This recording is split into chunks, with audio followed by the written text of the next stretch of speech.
Meus irmãos, nós vamos abrir a palavra do nosso Deus na carta de Paulo aos Efésios, no capítulo de número 3.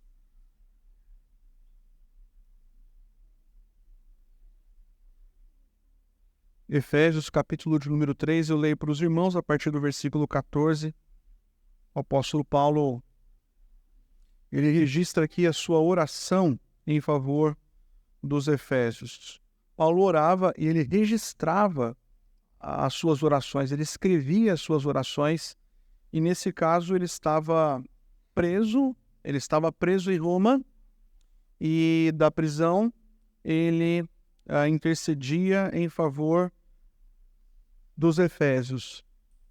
Embora fisicamente, preso, limitado, a sua alma continuava livre, o seu coração para entrar na presença de Deus. E aqui encontramos certamente uma das orações mais lindas registradas na palavra de Deus. É uma oração, podemos dizer, ousada do apóstolo Paulo, uma oração com expressões fortes e que serve de modelo também para as nossas orações, e uma oração na qual o apóstolo Paulo foca naquilo que é essencial para a nossa vida. Nós pedimos tantas coisas a Deus, não é mesmo? Então, veja por qual motivo o apóstolo Paulo ora, versículo 14 do capítulo 3, por esta causa me ponho de joelhos diante do Pai, de quem toma o nome toda a família, tanto no céu como sobre a terra, para que, segundo a riqueza da sua glória, vos conceda que sejais fortalecidos com poder mediante o seu Espírito no homem interior, e assim habite Cristo no vosso coração pela fé, estando vós arraigados e alicerçados em amor, a fim de poderdes compreender com todos os santos qual é a largura e o comprimento e a altura e a profundidade, e conhecer o amor de Cristo que excede todo entendimento, para que sejais tomados de toda a plenitude de Deus. Ora, aquele que é poderoso para fazer infinitamente mais do que tudo quanto pedimos ou pensamos, conforme o seu poder que opera em nós, a ele seja a glória na Igreja e em Cristo Jesus por todas as gerações, para todos sempre. Amém. Senhor, nos abençoe com tua palavra. Abra o nosso coração e nos ajude a compreender aquilo que é essencial para a nossa vida cristã. É o que lhe pedimos, Pai, em nome do Senhor Jesus. Amém.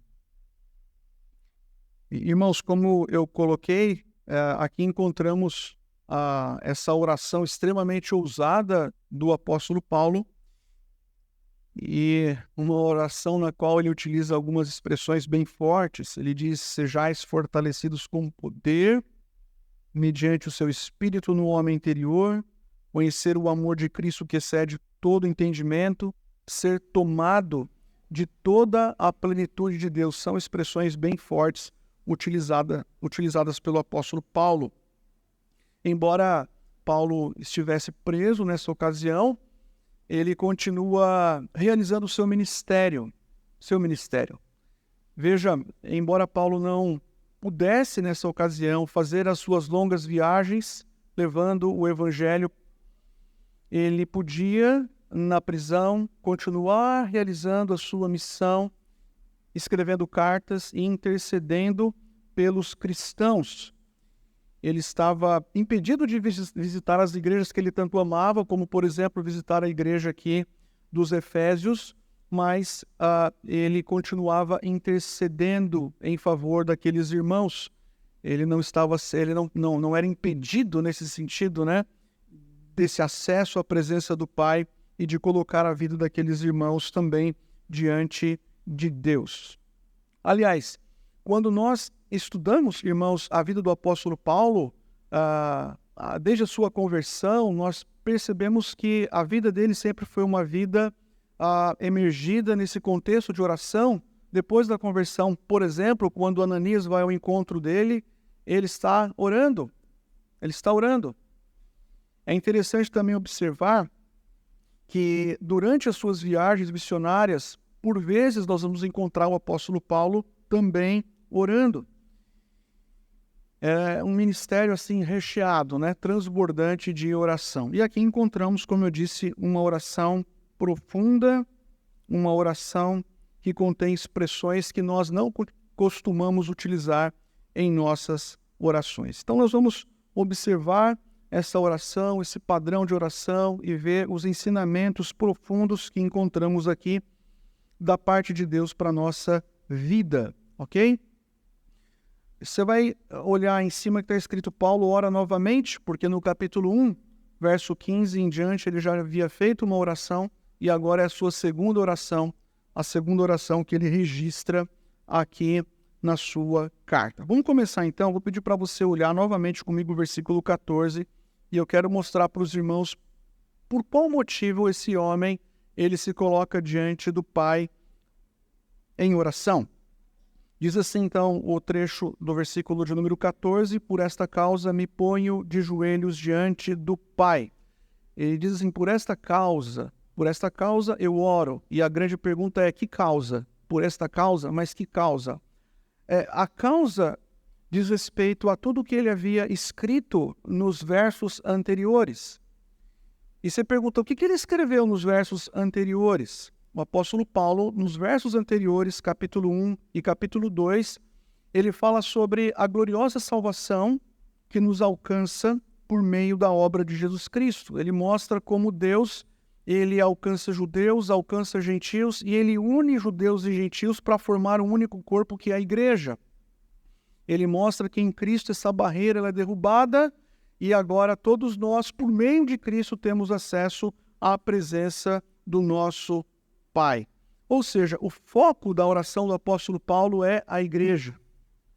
Por esta causa, ou por causa da igreja, essa igreja comprada pelo sangue de Cristo, eu me coloco diante do Pai. Então nós encontramos aqui um homem que está preso, um homem que sofre limitações, obviamente, mas um homem que continua com o seu coração voltado e preocupado com a igreja de Cristo. E por isso ele se volta para Deus e ele apresenta aqui essa intercessão em favor do povo do Senhor. Ele ora pela edificação da igreja, ele ora pela comunhão da igreja, ele ora pela missão da igreja, ele ora em gratidão pela vida da igreja. Paulo expressa aqui a sua oração em favor da igreja. Aqui já está um bom exemplo, né, para seguirmos. Nós devemos orar mais pela igreja de Cristo. Às vezes nós falamos muito da igreja, comentamos sobre a igreja, criticamos a igreja, pontuamos coisas da igreja e nos esquecemos de interceder em favor da igreja. Aqui está um homem que está diante de uma igreja defeituosa, de uma igreja limitada, de uma igreja que tinha falhas e pecados, mas Paulo olha para aquela igreja como igreja de Cristo, comprada por Cristo, e ele intercede em favor daquela igreja, porque ele amava a igreja. E aqui está um bom exemplo, né, para seguirmos, sermos mais intercessores e às vezes menos comentaristas, né, no corpo de Cristo, intercedermos em favor da igreja. Um outro ponto interessante, irmãos, aí no versículo 14, diz que ele se põe de joelhos, né? Olha aí. Me ponho de joelhos diante do Pai. Ou seja, aqui ele está indicando realmente a postura ali física em que ele se encontrava, né, no momento dessa oração e de outras orações que ele fez em favor dos Efésios. Obviamente você pode orar em pé, você pode orar deitado. Paulo orou no navio e Paulo orou em outras ocasiões em que ele não estava de joelho, necessariamente de joelho, mas essa postura que Paulo registra, ele registra também com um propósito. E essa postura de joelhos, ela aponta para a devoção, para a dependência. Essa postura de joelhos também revela, meus irmãos, a humildade do apóstolo Paulo, a sua reverência, o seu temor, a sua plena confiança diante de Deus. Então ele diz, eu me coloco de joelhos diante do Pai, seguindo o exemplo de Cristo, que também orava de joelhos. Óbvio, você pode orar em pé, como eu disse, deitado, e a postura externa, ela não é tão importante quanto a postura interna. mas aqui Paulo ele expressa essa oração diante do Pai e ele está de joelhos diante do Pai. E ele se dirige a quem? A Deus e a Deus como Pai. E esse é um outro ponto muito interessante, porque, veja, ele invoca a Deus como Pai, o Pai que toma o nome de toda a família, tanto no céu como sobre a terra. E toda a família no céu e na terra significa a igreja. A igreja militante que caminha sobre a terra, nós aqui, bem como a igreja triunfante, que já está com Cristo. Há uma única igreja e Paulo se coloca diante de joelhos para interceder em favor dos seus. E ele diz que esse Pai é o Pai que reina sobre toda a igreja, sobre todos aqueles que foram alcançados. E essa expressão Pai também aponta para esse caráter de intimidade, de relacionamento. Deus, como Pai, ele se revela sempre um Pai amoroso, bondoso, gracioso. A gente percebe aqui Paulo também dentro dessa proximidade com o Senhor, que embora seja transcendente, soberano, eterno, ele também se relaciona com seus filhos. E quais são os pedidos que Paulo faz? E esse é o foco aqui da mensagem desta manhã. Então veja lá o versículo de número 15, versículo de número 16, é onde ele começa ali os seus pedidos. Então diz assim a palavra do Senhor, veja o versículo 16, o primeiro pedido do apóstolo Paulo, ele diz assim, para que, segundo a riqueza da sua glória, vos conceda que sejais fortalecidos com poder, mediante o seu Espírito no homem interior. Em primeiro lugar, ele pede por poder interior, ou o poder do Espírito no homem interior. Então, Paulo está aqui pedindo para que Deus, segundo a riqueza de sua glória, ele fortaleça com poder, mediante o Espírito Santo, o interior, o coração daqueles crentes que eram membros na igreja de Éfeso. Veja que interessante, meus irmãos, nós vivemos numa cultura que valoriza extremamente o exterior. As pessoas supervalorizam o exterior e as pessoas gastam tempo, gastam recursos de suas vidas para cuidar do exterior, para cuidar do corpo, para cuidar da saúde física. E não há nenhum problema se você gosta de malhar, ok? De fazer sua caminhada e de cuidar do seu corpo. O problema é que nós vemos uma cultura que idolatra o corpo, uma cultura que gasta tempo e recursos para manter a saúde do corpo, mas que gasta ou que não gasta absolutamente nada, que não tem interesse pela transformação do homem interior.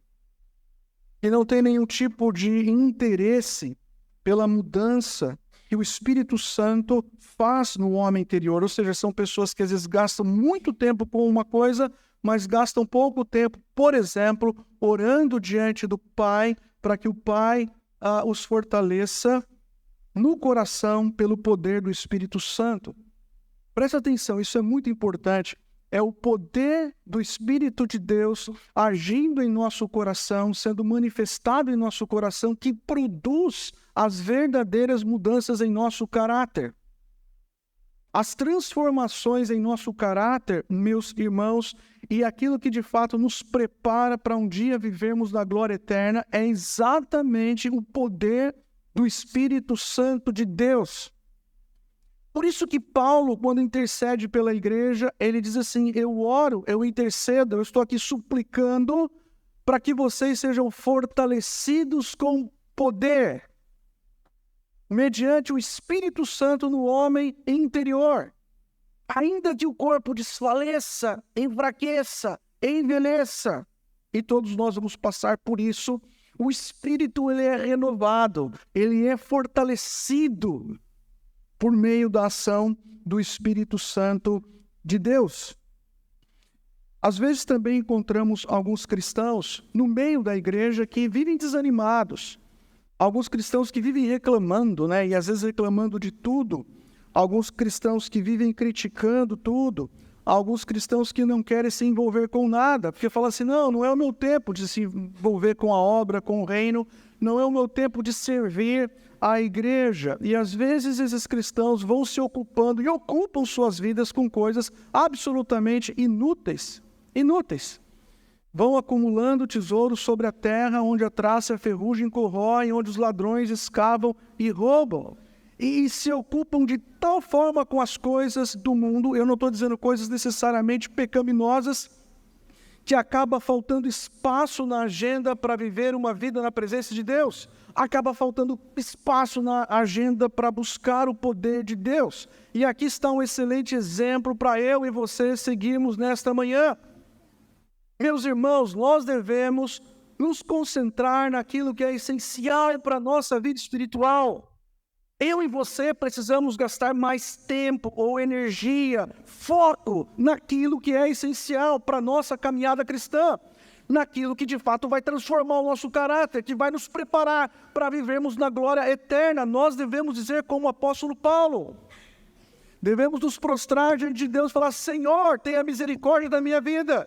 Senhor, fortaleça o meu interior com o poder mediante o Espírito Santo. Sabe por que isso é importante? Porque sozinhos nós seremos derrotados. Na tentação, diante do pecado, diante da aprovação, seremos os murmuradores. Nós estamos arruinados quando tentamos caminhar sozinhos. Só pelo poder de Deus, eu e você podemos oferecer um testemunho fiel, vibrante, impactante nessa sociedade corrupta, nesse mundo dominado pelo mal. Então, meu irmão, minha irmã, se concentre naquilo que é essencial.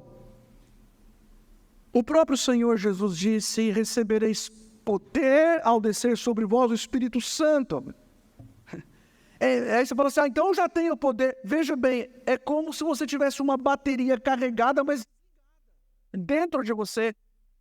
Ela está lá, o poder está lá, mas os polos estão enferrujados. Você não está conectado a essa fonte graciosa de poder. E aí Paulo diz que isso começa quando nós temos uma vida de oração, concentrando naquilo que é essencial. E o que é essencial para a igreja é o poder do Espírito Santo. Mas Paulo avança, e se você olhar o versículo 17, ainda dentro desses pedidos, ele fala sobre a habitação de Cristo. Fortalecidos com o poder em nosso homem interior, em nosso coração, em nossa alma, ele diz assim no verso 17: e assim habite Cristo no vosso coração pela fé, estando vós arraigados e alicerçados em amor. Veja, todos nós, quando nos tornamos cristãos de fato, de verdade, quando recebemos ou cremos em Cristo, Ele passa a habitar em nós. Ele passa a habitar em nós.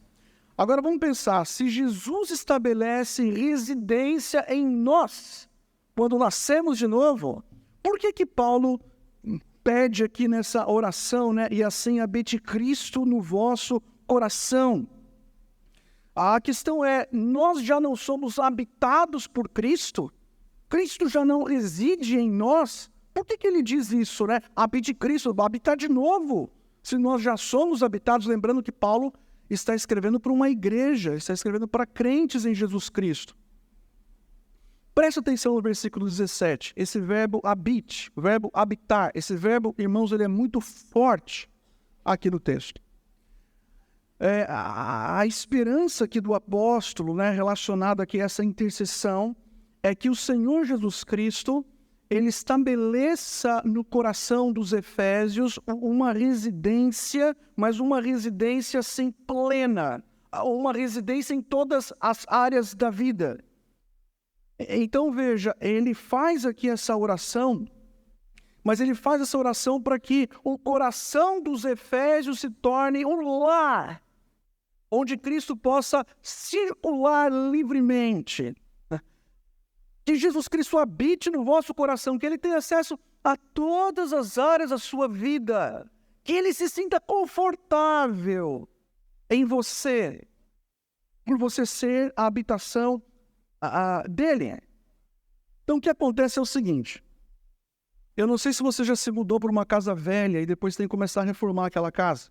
você chega, ela é meio desconfortável. Aí você vai reformando, vai melhorando, né?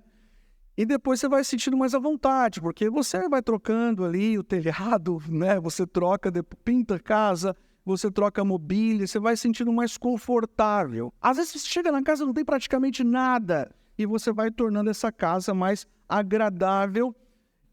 E a casa ela vai assumindo meio que o seu caráter, a sua forma, o seu jeito.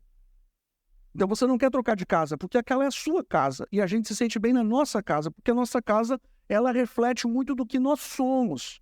E nós vamos melhorando ela. Pois bem, quando Jesus Cristo ele habita em nós, pela fé, nós cremos nele, e ele vem e ele habita em nós, graciosamente ele habita em nós, o que ele encontra? Ele encontra uma mansão perfeita e tudo no lugar? Não! Ele encontra o quê? Uma casa velha. Telhado cheio de buraco. O assoalho está estragado. A pintura está danificada. Os móveis estão cheios de cupim. Fala, pastor, lá em casa está assim, né? Está cheio de cupim lá os móveis. É assim a nossa vida. Os móveis estão cheios de cupim. Ele encontra a casa assim, revirada, desorganizada, desarmonizada. Ele encontra uma casa em ruínas. O mato está crescendo. Mas com graça e misericórdia, Jesus Cristo ele começa a agir em nossa vida e ele vai ordenando a nossa vida. E sabe, ele vai, troca o telhado, e ele pinta as paredes, e ele vai fazendo uma melhoria, né, uma reforma. Começa com um novo nascimento, ele vai nos transformando, ele vai nos santificando, e ele vai tornando esse lugar mais apropriado e mais confortável para a sua habitação. Então, meus irmãos, pela fé, nós devemos confiar e devemos pedir para que tudo em nós, em nossa vida e em todas as áreas da nossa vida, absolutamente tudo, seja ocupado pela presença restauradora, renovadora e santificadora do Senhor Jesus Cristo. Ele habita em nós e a sua habitação plena vai limpando a sujeira. A habitação plena vai fazendo com que essa casa seja mais e mais conformada à sua semelhança, à sua imagem, e a nossa casa vai se parecendo mais e mais com ele, pelo fato dele habitar em nós. Lembra do que Paulo disse em Gálatas capítulo 2? Texto bem conhecido, versículo 19, ele diz assim: estou crucificado com Cristo, logo já não sou eu quem vive, mas Cristo. Ele habita em mim, agora ele vive em mim. Então, quando Jesus entra na sua casa ou entra na sua vida, ele encontra a sua vida num estado de ruína, desorganizada, tudo caindo aos pedaços. E é necessário um grande poder para restaurar e reordenar todas as coisas. E por isso Paulo diz aqui: eu peço para que vocês sejam fortalecidos com o poder mediante o Espírito no homem interior, e Jesus Cristo estabeleça essa residência transformadora, renovadora, restauradora em nosso coração. Então, quando você pensar em Cristo na sua vida, lembre-se, Jesus ele não habita na sua vida como uma espécie de inquilino, mas não aquele inquilino cuidador. Sabe aquele inquilino mal cuidado, que não cuida da casa? Aquele inquilino que está ali, mas ele pouco importa. E ele deixa as coisas caindo, né? Não. Jesus Cristo, quando vem habitar em nós, meus irmãos, ele não vem como um inquilino sem compromisso, como um viajante despreocupado, que usa os espaços apenas para dormir, que não está preocupado com o local. Não. Jesus vem e ele habita em nós, e ele atua em nós, e ele vai restaurando todas as áreas da nossa vida, e ele faz isso com profundidade. Que bênção! Então nós devemos orar mais para que essa graça maravilhosa de Cristo esteja transformando dia a dia em nosso coração. Paulo ora por aquilo que é essencial. Ele quer que a igreja de Éfeso seja uma igreja abençoada com poder, ou fortalecida com o poder do Espírito Santo, e ele quer que aquela igreja se pareça mais com o residente da casa. Ele quer que aquela igreja se pareça mais com o Senhor Jesus. O Senhor Jesus. Agora ele pede pelo aprofundamento no amor. Veja então o verso 17 e 18. Ele fala assim: estando vós arraigados e alicerçados em amor, final do verso 17, a fim de poderdes compreender com todos os santos qual é a largura, o comprimento, a altura e a profundidade, e conhecer o amor de Cristo que excede todo entendimento. Nós precisamos aprender, meus irmãos, o quanto o amor de Deus ele é um amor seguro. O amor de Deus é um amor firme, diz Paulo aqui, é um amor inabalável. Então Paulo diz assim, qual era a situação dos Efésios? Paulo diz assim, olha, vocês estão aí arraigados e alicerçados em amor. Duas palavras importantíssimas que falam sobre a nossa posição em Cristo. Arraigado significa enraizado. É como uma árvore, né, que está no solo, bom, produtivo. E aquela árvore se torna frutífera porque ela está enraizada em bom solo. E ele usa a palavra também aqui, alicerçados. A ideia aqui é de um edifício. Naquela época, um grande templo, né? É um edifício que está em pé e ele é resistente, ele não cai porque existe o que? Um fundamento. Ele está alicerçado. Ele está bem fundamentado numa rocha. Então são imagens diferentes, mas têm algo em comum. Ou seja, tanto a árvore quanto o edifício crescem a partir de um solo bom, e o solo que serve de fundação para crescermos espiritualmente, para recebermos essa graça do poder e a transformação de Cristo, esse solo se chama amor. É o amor de Deus. Nós estamos firmados e alicerçados no poderoso amor de Deus. E como é bom quando nós temos essa convicção, a convicção de que somos amados e estamos seguros e jamais iremos cair em perdição e desgraça, porque o amor de Deus nos sustenta. Nós estamos enraizados e edificados nesse poderosíssimo amor. Paulo diz em Romanos 8 que nada poderá nos separar do amor de Deus que está em Cristo Jesus. Esse amor, irmãos de Deus, é o amor que nos desperta para o trabalho, é o amor que nos desperta para a missão, é o amor que nos desperta para o serviço, é o amor que nos desperta para uma vida de santidade, uma vida de pureza. E quem está seguro no amor de Deus supera as diferenças dentro do corpo de Cristo. A gente aprende a tolerar melhor aqui uns aos outros, a conviver com o que é diferente e pensa diferente em algumas áreas. Um cristão enraizado no amor, ele manifesta amor, ele manifesta perdão, ele busca a reconciliação. E assim devemos ser nós. Agora, veja, irmãos, que interessante. Paulo usa uma expressão ao falar desse amor, versículo 8. Ele fala assim, a fim de compreender com todos os santos. Ele usa uma expressão muito bonita, né?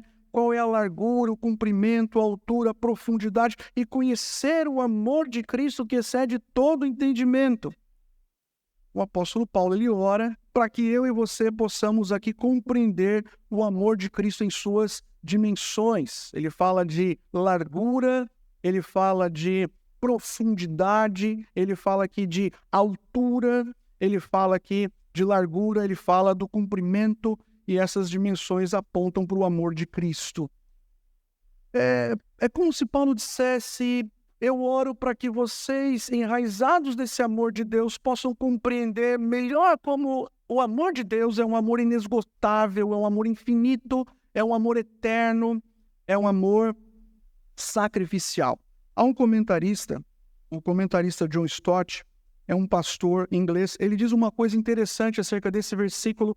Ele disse assim, o amor de Cristo, ele é suficientemente largo para abranger a totalidade da humanidade judeus e gentios, ele é suficientemente comprido para durar por toda a eternidade, ele é suficientemente profundo para alcançar o pecador mais degradado, e ele é suficientemente alto para levar o pecador ao céu.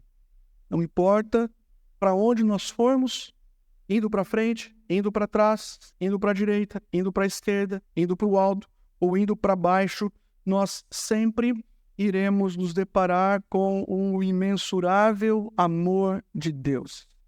E Paulo está dizendo isso. Eu oro para que vocês compreendam o amor de Cristo. E ele diz uma expressão interessante, ele fala, compreendo o amor de Cristo com todos os santos.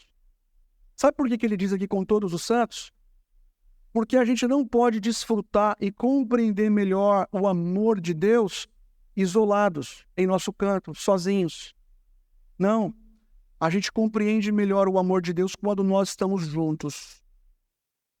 Isso é tão lindo, porque quando nós vemos os povos, espalhados pela face da terra, reunidos, ali está a manifestação do amor de Deus, unindo pessoas variadas, tribos, povos, línguas e nações, e nós juntos experimentamos e compreendemos melhor o amor de Deus, o amor que Cristo manifesta pela sua igreja. Somos diferentes, mas amados por Deus, conectados do corpo de Cristo.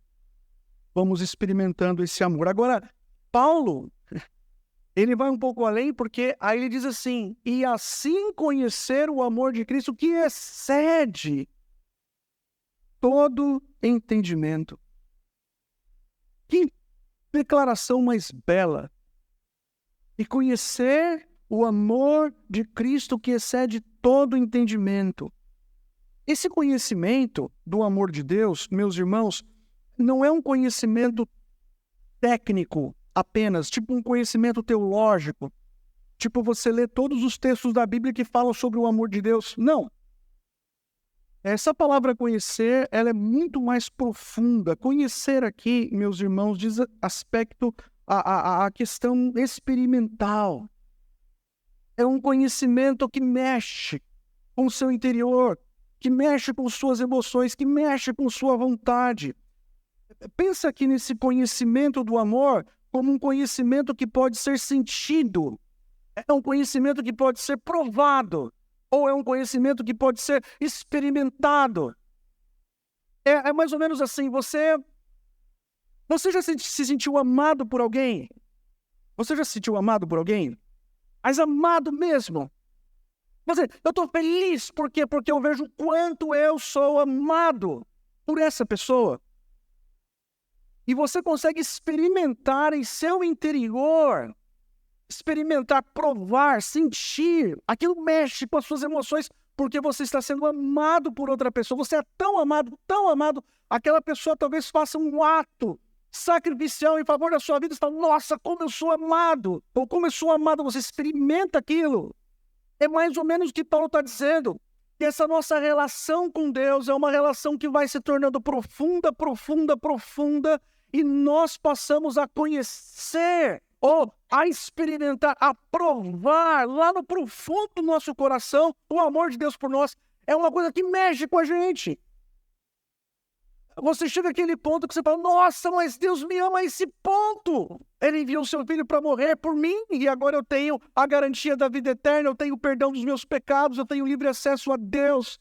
E aí, à medida que você vai conhecendo esse amor, isso mexe com você, você fica contrito na presença de Deus, você se alegra na presença de Deus, você chora na presença de Deus, você está experimentando o amor de Deus.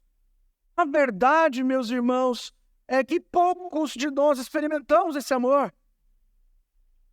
Eu não estou dizendo que Deus não nos ama, mas o ponto que eu quero levantar é que a nossa tendência é aumentar ou diminuir o amor de Deus por nós, de acordo com as bênçãos que recebemos ou de acordo com as dificuldades que nós enfrentamos.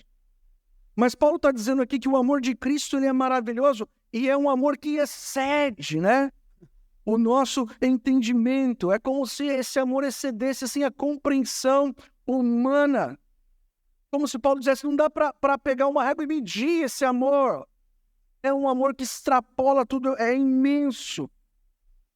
O amor eterno e sacrificial de Cristo por nós é maravilhoso. É um amor que, ele nos impulsiona a caminharmos à frente, a não desistirmos, não abandonarmos. A segurança que temos no amor de Deus é uma segurança que nos dá poder para lutarmos contra o pecado. Nós somos amados por Deus. Então, irmãos, veja, eu oro a Deus e eu peço a Deus e eu peço para que vocês orem nesse sentido. Senhor, conceda-me a graça de conhecer ou de experimentar, de provar, de sentir. Eu sei que o presbiteriano não gosta muito dessas palavras, experimentar, sentir, provar, porque fala isso é muito subjetivo, né? Fala desses pastores sendo meio pentecostal, né? E veja que os extremos são perigosos, irmãos, porque nós devemos sim conhecer, provar, experimentar. Se nós experimentamos quando somos amados por uma outra pessoa, por que a gente não pode experimentar em nosso coração o quanto somos amados por Deus? Veja o versículo 19. Na segunda parte ele fala assim, para que sejais tomados de toda a plenitude de Deus. Ele pede aqui pela plenitude de Deus. E essa é uma outra expressão assim, lá em Colossenses capítulo 2, está escrito que Jesus foi tomado da plenitude da divindade, né? Aqui no capítulo 5 de Efésios, Paulo vai falar sobre ser pleno do Espírito Santo, ou cheio do Espírito Santo. E aqui ele fala que devemos ser tomados para sermos tomados da plenitude de Deus, ser cheio da presença de Deus. A ideia aqui é ser planificado com a presença de Deus, ser planificado em todas as áreas da nossa vida com a presença de Deus. Essa plenitude de Deus, que é uma expressão também muito forte, imagine essa plenitude de Deus, ou essa plenitude da presença de Deus.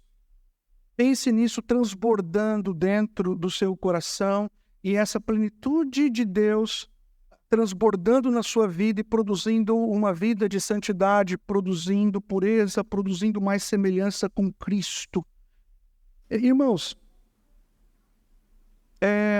o Salmo 16, o último versículo diz assim, na presença do Senhor há plenitude de alegria e delícias perpetuamente. Vocês já leram esse texto?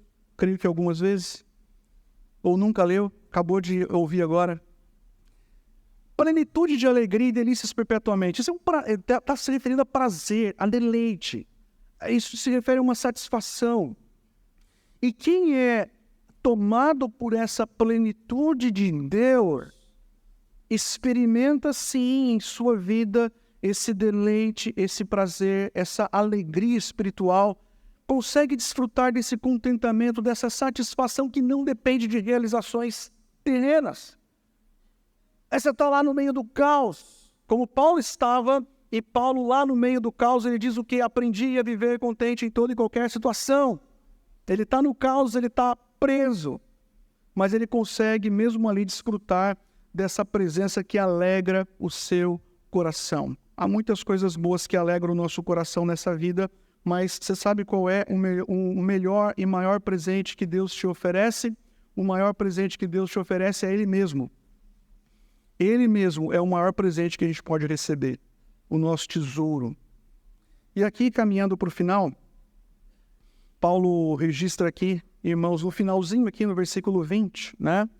Ele registra esse versículo que é mal compreendido por muitos, mas olha que bênção, né? É como se Paulo dissesse assim, mas será que é possível eu desfrutar desse poder do Espírito Santo em meu coração? Será que é possível realmente que Cristo habite em todas as áreas da minha vida e tenha acesso e me santifique naqueles pontos que eu sei que tenho dificuldade? Será que é possível desfrutar mais desse amor ou experimentar esse amor? Será que essas coisas estão assim ao meu alcance? Aí Paulo então responde tudo isso dizendo, é que todas essas graças, elas não são conquistadas pela força humana, mas elas são conquistadas em oração na presença de um Deus gracioso que tem imenso prazer em liberar todas essas graças, todos esses tesouros sobre a nossa vida. Irmãos, é como se Deus tivesse um grande depósito de graças, de bênçãos, Ele quer nos abençoar, Ele tem prazer em nos abençoar. E a gente precisa compreender isso, que o problema não está em Deus, o problema está em nós. Porque a gente se abre para muitas coisas inúteis e a gente se fecha para aquilo que realmente tem valor. Porque se você decidir na sua vida colocar o seu joelho no chão, clamar pela graça, pela misericórdia, pelo poder, pela habitação de Cristo e clamar para desfrutar desse glorioso amor, não tenha dúvida, Deus irá ouvir a sua oração, porque Ele tem prazer nisso. É que às vezes as nossas petições focam muito em coisas pequenas, em vaidades. E eu não estou dizendo que nós não podemos pedir outras coisas, mas será que a gente não deve concentrar mais naquilo que realmente nós necessitamos para a vida? Certamente, se nós focássemos a nossa oração naquilo que é essencial e priorizássemos isso, algumas outras coisas nós não levaríamos mais na presença de Deus. Talvez até sentiríamos vergonha de levar algumas coisas que nós levamos. Olha o que Paulo diz no verso 20. Ora, aquele que é poderoso para fazer infinitamente mais do que tudo quanto pedimos ou pensamos, conforme o seu poder que opera em nós. A Ele seja glória na igreja, em Cristo Jesus, por todas as gerações, para todos sempre. Amém. Diz Paulo, Deus pode fazer muito mais. Deus é poderoso, meus irmãos, para fazer infinitamente mais. Veja, Deus pode fazer muito mais, não só porque Deus é poderoso, porque Ele é soberano, eterno, onipotente. Deus pode fazer muito mais na minha vida e na sua vida, porque Deus, Ele é generoso. Ele pode fazer mais, não só porque Ele é poderoso, mas porque Ele é generoso. Porque Ele é gracioso, como eu estou dizendo, porque Ele tem prazer em nos abençoar. Com estas graças, Ele quer derramar essas graças mais e mais sobre a sua igreja. Deus, Ele ama dar boas dádivas aos seus filhos. Como disse o próprio Cristo, Ele vai dar no lugar de peixe, pedra? Não. Jesus ainda diz assim, Ele dará o Espírito àqueles que o pedirem. Está falando exatamente acerca disso. Deus não está limitado, irmãos, àquilo que pedimos. Às vezes, nós pedimos, sabe o quê? Sobremesa. Tipo, Senhor, não tem uma sobremesa. Você nem comeu o prato principal, mas você quer o quê? A sobremesa. Que é doce, É bom. E você está lá pedindo a sobremesa, às vezes nós focamos no sucesso em algumas áreas da nossa vida. Senhor, abre essa porta, porque eu quero conquistar isso, quero conquistar aquilo. Nós queremos sucesso. E pedimos por sucesso. Em nossa vida, em nossa caminhada, às vezes nós pedimos por segurança. Eu quero ter mais segurança em todas as áreas da minha vida. E Deus olha para nós, Ele sabe que nós não precisamos de sobremesa, nós não precisamos de sucesso e muito menos de segurança. Ele sabe que nós precisamos de carne, nós precisamos de alimento sólido. Ele olha para nós e fala assim, você precisa, mas não é de sucesso, você precisa de humildade, de humilhação. E Deus fala assim, não, você quer agora conquistar o mundo, você quer tudo, e Deus fala assim, não, você precisa de coragem para viver o dia a dia na minha presença. Então o tempo todo, meus irmãos, Deus nos concede estas graças, diz o texto que Ele é poderoso para fazer infinitamente mais do que tudo quanto pedimos ou pensamos, conforme o seu poder que opera em nós. Já imaginou isso? Mais do que tudo quanto pedimos ou pensamos. Senhor, eu vou pedir uma coisa agora que... Ele não está falando de bens materiais, óbvio. Vou pedir aqui um Fusca e Deus vai mandar para mim uma BMW. Não é isso que Ele está dizendo. É mais do que eu peço. Eu estou imaginando aqui uma casa, né, de 2 andares, Deus mandou para mim um prédio inteiro, né, porque a graça dele transcende aquilo que eu peço e imagino. Paulo não está falando sobre isso. Mas Deus faz, irmãos, em nossa vida, Ele nos agracia com coisas que transcendem aquilo que pedimos ou imaginamos. E tudo é feito conforme o seu poder que opera em nós. As graças espirituais. E veja que ele diz, conforme o seu poder que opera em nós. É como se Paulo dissesse que eu e você somos instrumentos que Deus usa para realizar muito mais do que pedimos ou imaginamos. É o poder de Deus agindo em nós, é o poder de Deus nos santificando, nos transformando, nos usando como instrumentos para a sua honra e para a sua glória. E ele finaliza, a ele seja a glória.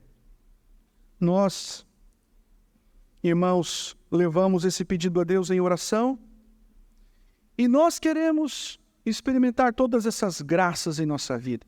Senhor, nos dê aquilo que realmente vai abastecer a nossa alma. Nos livra dessas sobremesas baratas. Nos dê aquilo que vai satisfazer o nosso coração. Então você entra na presença de Deus e fala, Senhor, é esse poder que eu quero, é essa habitação de Cristo, é essa plenitude, né? Tomados da plenitude de Deus, é isso que eu quero para mim, Senhor. E você ora, e você pede, e Deus graciosamente é poderoso, Ele faz muito mais. E depois que você então é agraciado com todas essas coisas, você descobre que tudo isso não é para o teu engrandecimento, não é para a tua glória, mas é para a glória de Deus. Como diz, a Ele seja a glória, é para a glória dEle na igreja e em Cristo. Ou seja, não é para que Deus seja mais glorificado do que Ele é, mas a ideia aqui, meus irmãos, é para que sejamos tomados de todas essas coisas, para que o nome dEle seja mais glorificado em outros lugares, em nossa própria vida. O nome dele é glorioso.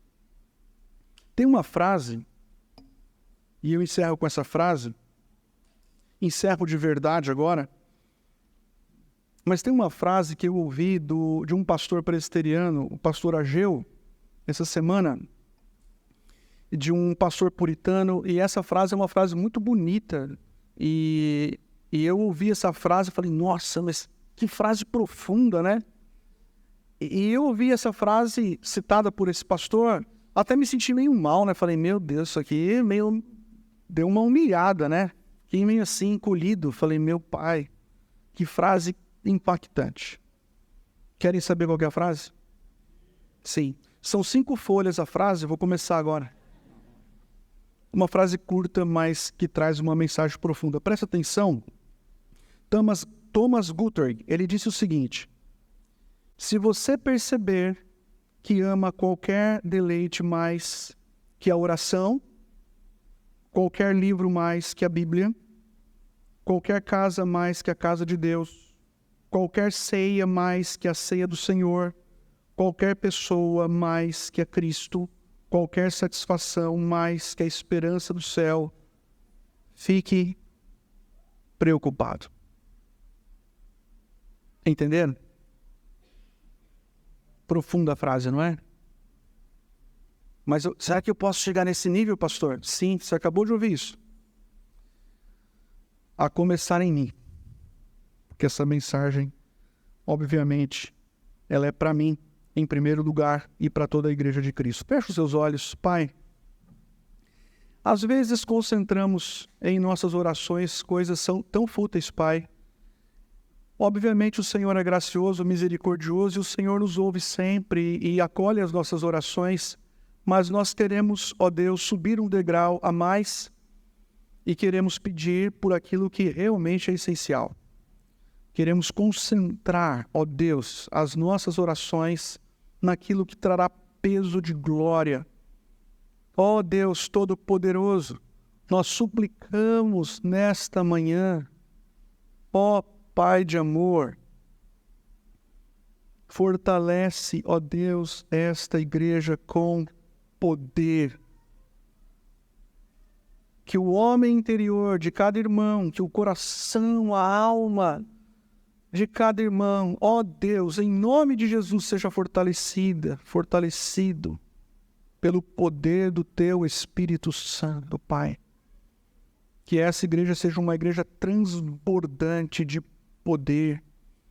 Ó Deus, abençoe essa igreja para que essa igreja desfrute, Pai querido, dessa plenitude do Senhor em todas as áreas. Que essa igreja desfrute, Pai, dessa habitação plena, transformadora, restauradora do Teu Filho. Habitados e transformados pela presença do Teu Filho. Que esta igreja, Pai, também experimente mais do Teu grande amor. Ó Deus, o Senhor nos ama com amor eterno, por isso o Senhor nos atraiu. E o Senhor nos amou quando nós ainda éramos pecadores, o Senhor nos amou a ponto de entregar o Teu único Filho para morrer na cruz. E nós sabemos que a causa desse amor nunca esteve em nós porque somos pecadores, miseráveis, mas a causa está em Ti mesmo. O Senhor decidiu amar pecadores. O valor não está em nós, está na Tua graça. O Teu amor é maravilhoso. Nós Te adoramos, Te bendizemos e nos regozijamos no Teu amor, porque estamos seguros no Teu amor, porque estamos presos eternamente no Teu amor, porque nada, nem mesmo a morte, poderá nos separar do Teu amor. Que essa igreja experimente na alma o quanto ela é amada por Ti. Ó Deus, que Tu, por Tua misericórdia, ouça assim a nossa oração. Tu és poderoso, gracioso e generoso para fazer infinitamente mais do que tudo quanto pedimos ou pensamos. Que as nossas petições e os nossos pensamentos estejam concentrados naquilo que é essencial para uma vida de piedade, de santidade, para uma vida que de fato nos prepare para a glória eterna. E ó Deus, que toda glória, toda honra sejam tributadas a Ti, o nosso Pai. É a nossa oração em nome de Jesus. Amém.